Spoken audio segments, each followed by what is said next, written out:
Magandang gabi po, Luzon, Visayas at Mindanao. Arestado ang driver ng isang kolorong na van na nang hold up at gumahasa pa umano sa dalawang babaeng pasahero. Matinding galit ang isinalubong ng dalawang biktima ng makaharapang suspect. Humingi rin ng tulong ang mga biktima sa susunod na Pangulong Rodrigo Duterte para mapanagot na bang suspect at ang kasabot niyang nakunang pa ng CCTV. Nakatutok si Oscar Oida.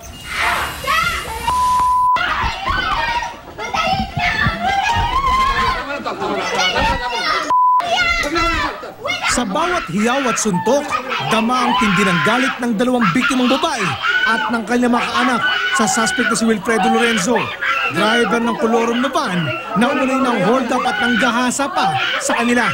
Ilang beses mang inawat ng mga pulis, tuloy ang pagbuhos ng galit.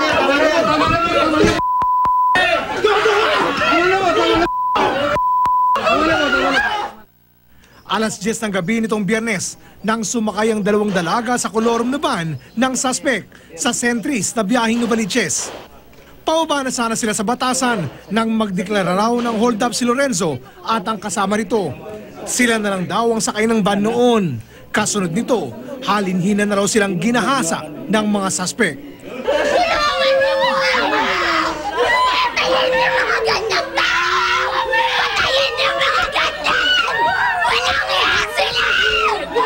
Sa loob ng 4 na oras, nagpaikot-ikot daw sila sa Caloocan.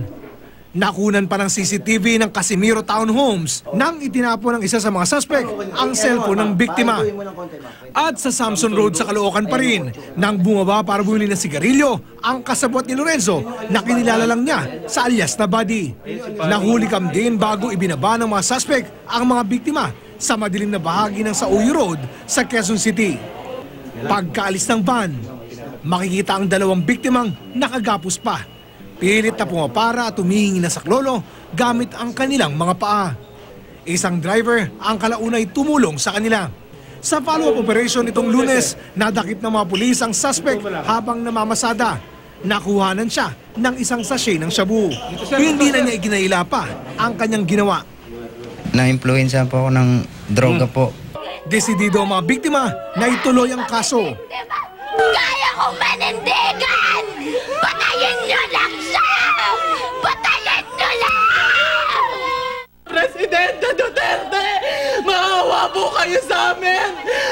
Parang awa niyo na po, tanungan niyo po kami! Panawagan ng mga pulis sa mga nakakakilala o makakakita sa isa pang suspect na si Buddy.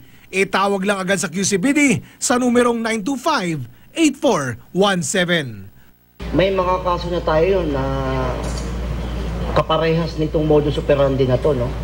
I understand na sa ibang lugar din, sa Rizal, sa Makati, ganitong modus operandi din yung in-employ, no? At may mga kaso tayo na unsolved na naniniwala ako na ito yung may mga kagagawa ng mga kriminal. Oscar Oida, nakatuto, 24 oras.